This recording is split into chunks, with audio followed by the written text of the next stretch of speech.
Itong liris chika mga mosang, ang tunay na rason kung bakit nananatili pa rin ang Don Bell or sina Donnie at Bel Mariano. Ayon sa malapit sa Don Bell o kay tita, kaya't nananatili pa rin ang Don Bell ngayon ay hindi dahil sa meron silang project, hindi dahil sa love team sila, o hindi dahil sa may trabaho sila, o hindi dahil sa fans.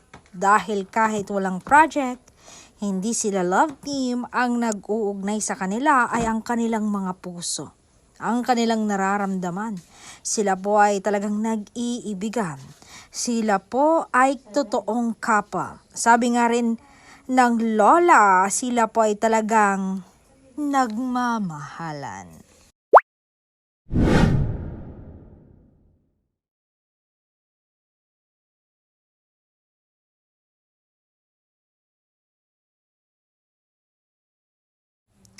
Intindihin kaysa husgahan,